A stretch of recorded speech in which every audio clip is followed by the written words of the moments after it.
There's no doubt that data-driven strategies, innovative coaching approaches, and strong institutional partnerships are reshaping how colleges and universities seek to empower their faculty, grow their programs, and achieve meaningful and lasting outcomes these days. So how do we as coaches and advisors help our higher ed clients make better data-driven decisions while also affecting some meaningful and sustainable programmatic change that also accounts for the needs of diverse academic and non-academic stakeholders?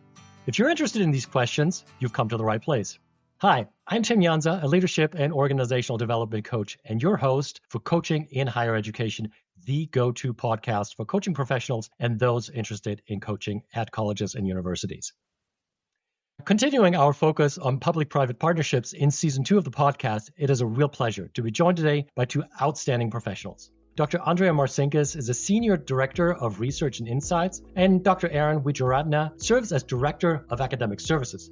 Both of them at Boundless Learning, a global higher education services and ed tech company that helps colleges, universities, associations, and other institutions build, launch, and manage data-driven online learning programs. So let's see what insights they can offer us about the real-world challenges of supporting institutions to develop meaningful online programs, the balance between academic mission and market reality, and proven approaches for coaches and advisors seeking to make the greatest possible impact.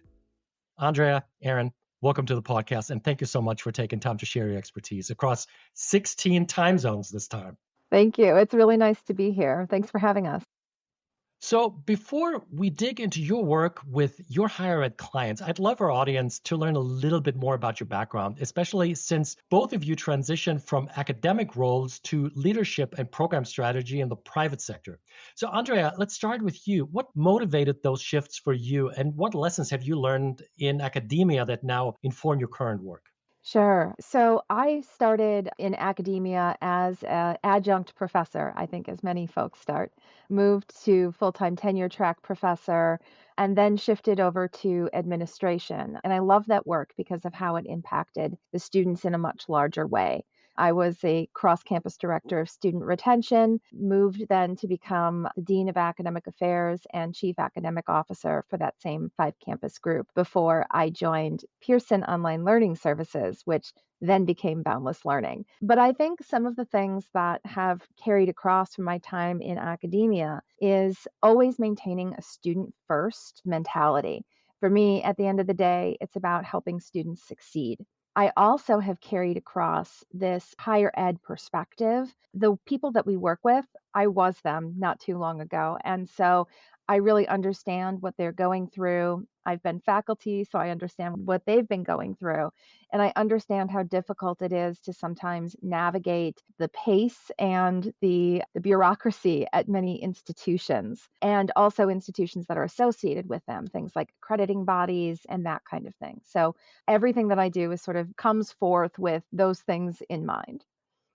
So for me, I guess in a very similar vein, I probably noticed a shifting sands with the way in which higher education was going.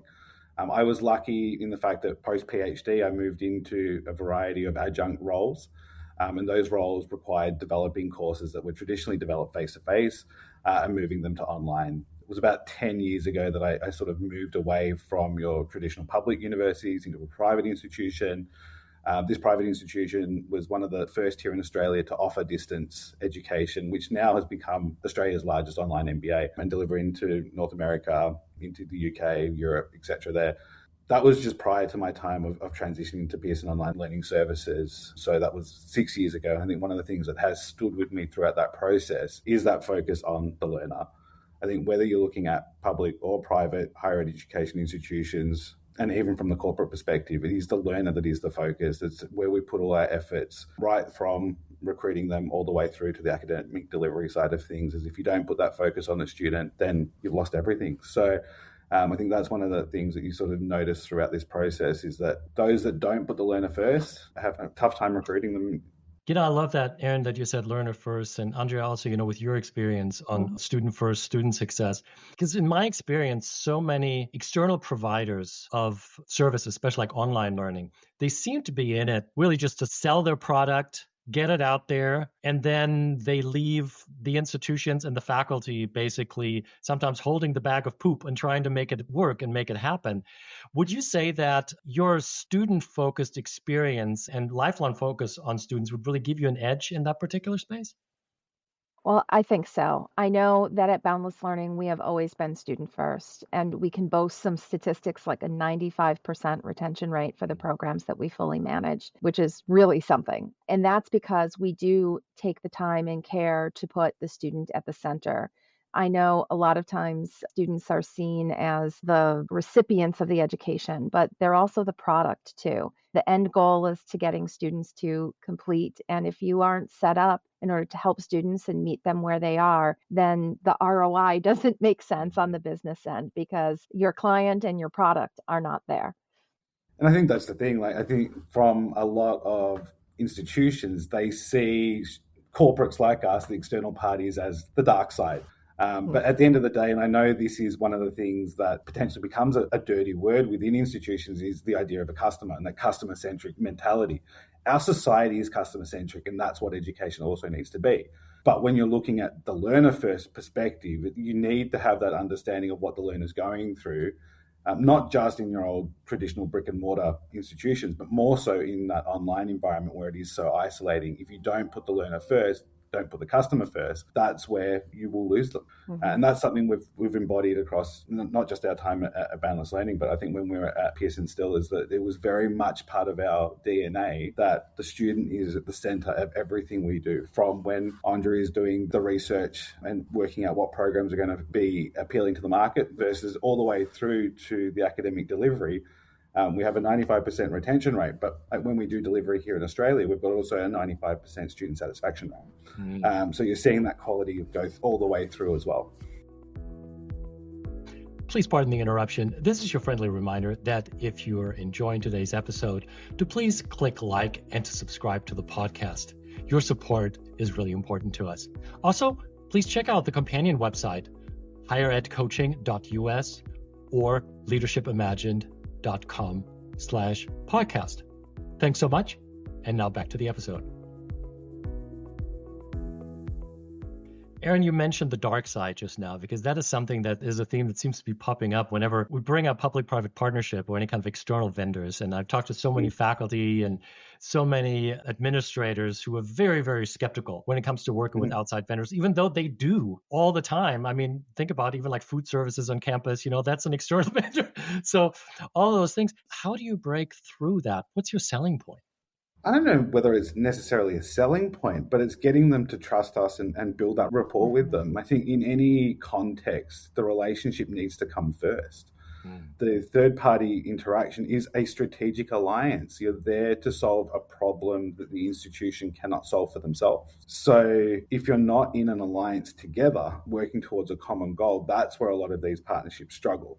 And I think when you look at the history of a lot of OPM relationships, is that you get that buy-in up top from the key decision makers, but it doesn't flow through, and that's where the problems lie. And I think also our approach is a little different too. When we start by listening, we listen to their problems from the very first conversations. They might ask what we do, right? And what exactly is a OPM or what kind of services we provide. But we start those conversations by really listening and not prescribing. We want to know their culture, their pressures, their history, right? When we really listen, we really uncover the root of the issues behind some of the problems that they're having, whether that's enrollment challenges, lack of insights to the data that they might have, retention gaps, or need to grow new programs. And I think that really builds trust, because we are looking, as Aaron said, to build relationships and not just, the ROI at the end of the day, although that's also important for sure. Well, the relationship building is so essential, also any kind of coaching relationship, as you know, and we'll definitely talk a little bit more about the coaching aspect of this, but I'm so glad you brought this up, because I think for any kind of good service provider, that includes us as coaches or any kind of advisors, to build that trust and to establish the relationship and really try to understand your client and their real pain points and not just bring any kind of cookie cutter solution. It's absolutely essential. So Andrea, let's talk about data for a second, because Okay. As I mentioned, so many people are now talking about data-driven decision making. And I be honest, I have a little bit of a love-hate relationship with that because sometimes I think it goes to the level where data and just numbers drive everything, but not so much the student needs and the relationships and what the actual tangible learning outcomes are or need to be for an institution to be successful. So could you give us a little bit of a description of how data-driven decision making can transform academic program success and institutional growth and how your work helps accomplish that? Well, I think at the end of the day, a lot of times we start with our like a hunch of what can solve something, or you might have a very clear viewpoint on how to solve the problem or even what the problem might be. But when you start to add in data into the conversation, you move from that state of intuition to a state of clarity. And when you use things like market data, learner data, and performance data all together, they can make decisions that are really both strategic and also sustainable. So things like programs can become better aligned with actual real demand. A lot of the things that we tend to look at are search volume data and also answer engine data or generative engine data now to really help to understand what learners are thinking about, what they're searching, and some of those trend data from that side to make sure that programs have real demand.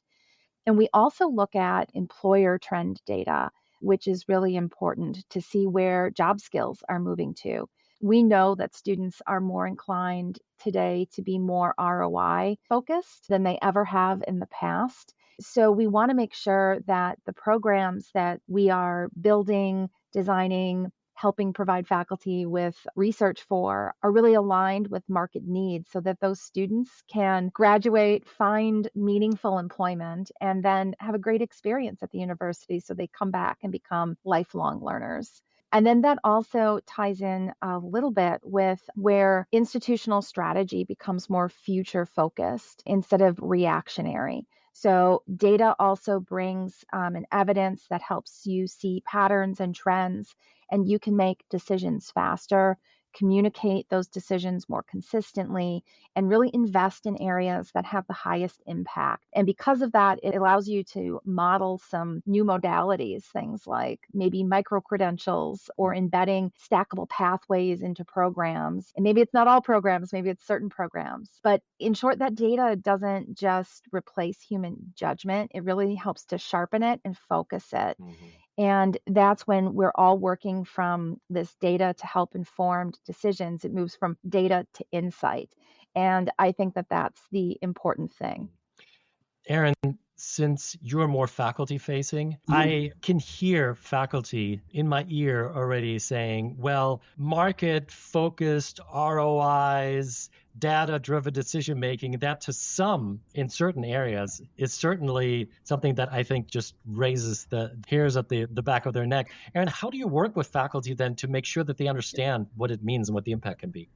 And that is one of the biggest challenges because academics are resistant to any business talk. All right. So during those initial program discussions and those exploration sessions, it's about getting them to understand.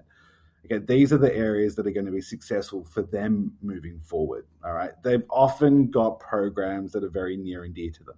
Right? They don't want to see the ownership of the program being taken out of their hands. And really, it's not. All right. We are just looking at what programs are going to be relevant in the market in the next 5, 10, 15 years. And that's what we want. We want long-term success for our partners. And it's getting to them and getting them to understand that this is about their success as an academic as well, their ability to lead that program through to growth. And getting back to what we initially spoke about, they're not going to be attractive to the learner if there's no job prospects. And that's one of the things that Andrea had flagged as well. Would you say that your background as faculty and administrators gives you the tools and the language skills to express these things in terms that faculty and administrators will understand better? 100%. We don't come from like a sales background or anything like that. I think both Aaron and I are both academics at heart. And I think that comes across when we meet academics and administration at the college and university level. I mean, they see us as fellows, right? Because we are, still publishing, we're researching. We might have some dollars attached down the line that somebody else will help us out with. But we really are genuinely wanting the best for the students and to prepare the future of the workforce. So, Aaron, you already touched on this a little bit when you talked about your work with faculty, kind of overcoming some of that resistance. So, what are some maybe more coaching oriented challenges when you're working with faculty and maybe really kind of reluctant adopters of new Yeah, instructional practices and technologies, especially with faculty? They're so focused on their competence and they just want to have total and complete ownership, also intellectual yeah. property ownership of that. So, how do you do that? You have to start by getting to the root issue. Okay. Mm. And I think this is often one of two reasons. It's confidence. All right. They don't want to be shown that they don't have the requisite skills and knowledge in a particular area, or it's the identity side of things. And look, those two things are probably interlinked, but you're probably looking at two ends of the spectrum in, I guess, experience from academics. A lot of academics don't go through formal education training moving into their teaching roles. Our training is generally very much research based. So once we're able to connect around those aspects, it's sort of getting them to understand that we're not here to say, you're not doing this right, or you're doing this wrong, or the way you've been teaching historically is incorrect.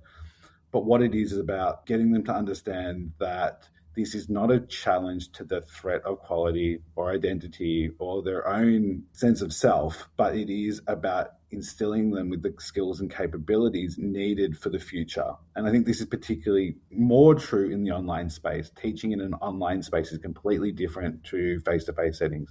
It requires a different skill set. And that's one of the things that we sort of frame up, is that this is a different skill set designed for the online environment. It's going to help your face-to-face practice, but it's very much designed to sort of move through the entire process from course design to delivery. Andrea, you mentioned student success coaching. What does that Yeah. look like? And can you describe that a little bit? Well, let me go back a little bit into my background at the university before I joined Boundless Learning, and then I'll talk a little bit about what we do at Boundless. In my background, I was the cross campus director of student retention, and that sounds like a really boring job title.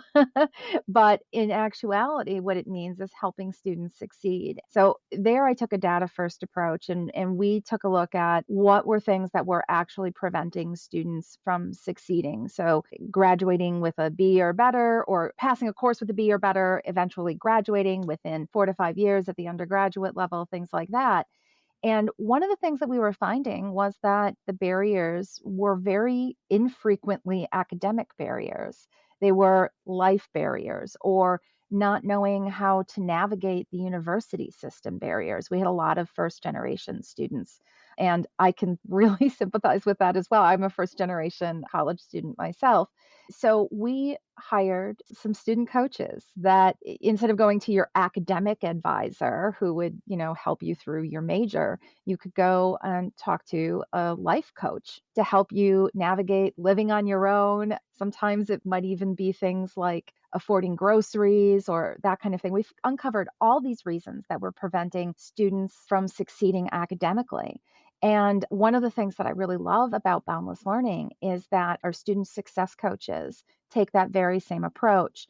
They help to break down those barriers and not necessarily solve the students' problems for them, but get them in touch with resources at the institution or outside of the institution that can help break down those barriers that are preventing them from succeeding academically.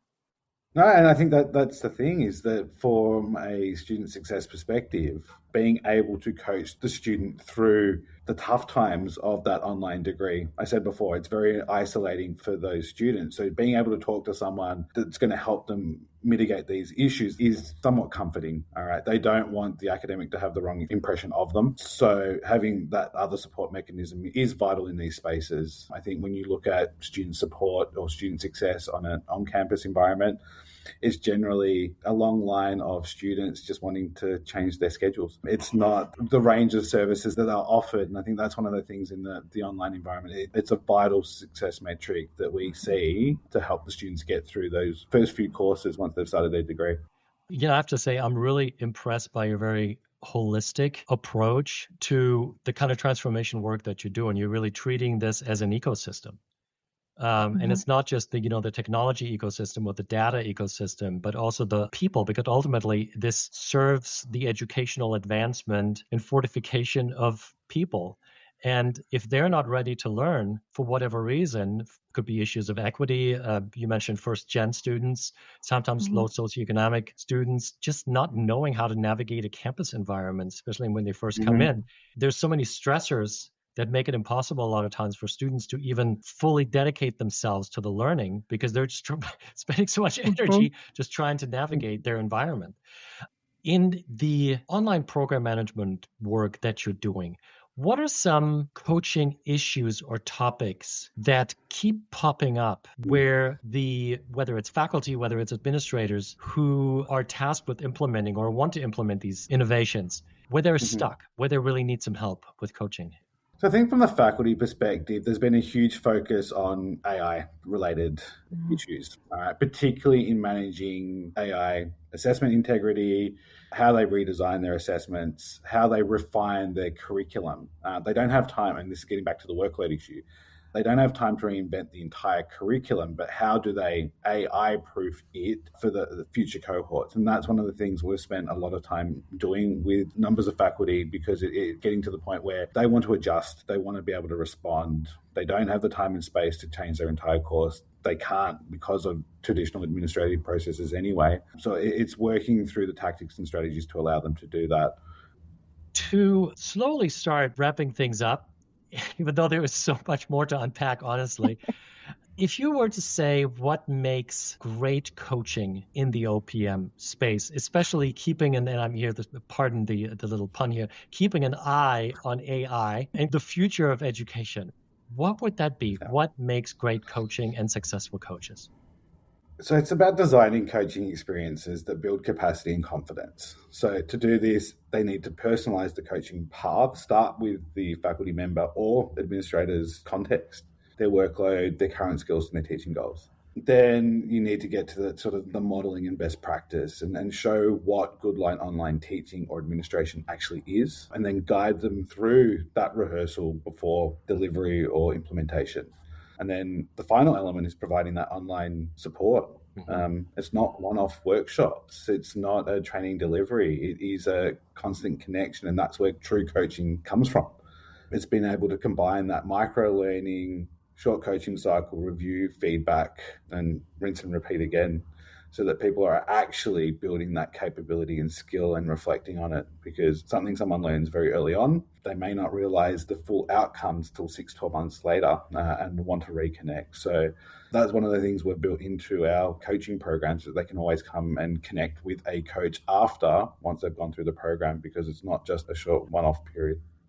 I'm going to go back to that piece that I said about asking the right questions before offering solutions. I think that is so critical, because a lot of times, even academics think that they know what the questions are. And it's until you start to dig and sort of peel back those layers of the onion that you really help to understand what the true problems are. And then I would also say that the discussions that you have to be really honest, and they should be mission anchored. We've talked a lot about the learner, but I think maybe equally as important as a distinction between different universities out there is what their missions are. And I think that we have to be honest towards what each individual university's mission is and their vision. And there's students out there for all of them. And then I also want to touch on the piece about how emotional academics, not academics as people, but the academic process can be. And to acknowledge that, because when I think a lot of the sticking points where you get abrasive faculty or faculty unwilling to change is because you don't acknowledge the fact that they are emotionally tied to their discipline, what they're researching, and all of that. And I know that has always helped me from that perspective when you're faced with some of that stickiness, is to really empathize and really acknowledge that it's an emotional attachment to their life's work, and to show how you are adding to it rather than trying to take away from it. I love that because it brings us full circle to the question of identity, and so much of a faculty member's identity is just rooted in their subject matter expertise and their publication record, their research. And as soon as you start coming in and touching that, it's an extremely sensitive issue. So that also then explains, Aaron, you're laughing. It seems like that's happened to you a lot of times. It has. And I think once you get through that identity, that emotional connection they have with that identity, it's a lot easier that they see that you're in it for the same purpose. Like there's a lot of academics we've dealt with, and some disciplines are a lot harder to deal with because they have a stronger identity associated with their discipline. Yeah, and once you bridge that, build that connection, you're able to work with them not only in defining what the programs are, but you build that relationship so that you coach them through those various aspects of the online delivery, development, implementation, etc. So you're building their skills for the future. I love that. And also, I'm so glad, Andrea, you brought up the mission because, a lot of times the institutional mission isn't necessarily shared with faculty or with individual departments. They kind of each have a different idea of what this mission means. So for us as coaches, or at least professionals with a coaching component, that is part of our service delivery, that we're kind of help them come back to what the mission actually is of what they're trying to accomplish I think that's super important.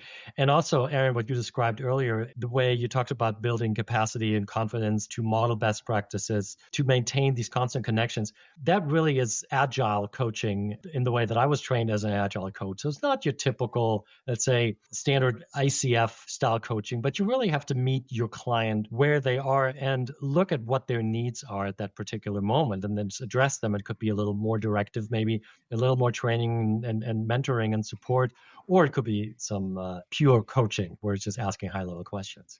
And look, that's the thing. People need different coaching approaches. There are some that want that traditional ICF approach, but I think with a lot of academics, you can't go in and just implement a coaching framework. You need to be agile. They're all different. They're all coming from different backgrounds and experiences, and you need to honor that. Well, any final thoughts on this topic that you would like to share with our audience? Oh, gosh. I just want to say from a data perspective, anytime you work with data, you always want to start with the question first. And so I'm going to go back to what I said at the beginning. So I encourage everybody, no matter what kind of data you're looking at, is to think like a researcher and start with those questions. I think from my perspective, and we've spoken about this common thread throughout these conversations, is the importance of the human in everything we do in higher education moving forward. I think to some point, with all the transformation and change that happens in our industry, we forget about the humans in that process. And this is where the coaching capability uplift comes into it. We need to spend more time training, developing, mentoring, and leading our academic and professional staff because, look, in the future, they are going to be the leaders of these organizations and they need to have the skills and capabilities to do that. We don't want to get to a point where a lot of corporates have a gap in leadership potential and capability. We want to ensure that that's addressed within higher education so that you've got strong leaders at the top of these institutions. Beautifully said, Aaron. As I like to say, words to live, lead, and coach by. And I think that summarizes everything. Thank you both so very much for making time. Thank you for sharing your expertise and your wisdom. And I really appreciate your time. Thanks so much for having us. And to our audience, thank you also for spending some time with us today. I hope you found this conversation as insightful as I have. I've certainly learned a lot today. As always, if you're interested in finding out more about this episode, our guests, and today's topic, please come and visit our companion website, which is higheredcoaching.us or leadershipimagined.com/podcast. And if you haven't watched any of the 16 episodes of season 1 of Coaching in Higher Education yet, I invite you to click on the playlist and check out these episodes. See you soon. Until next time, and keep making a difference, one client and one conversation at a time. Take care.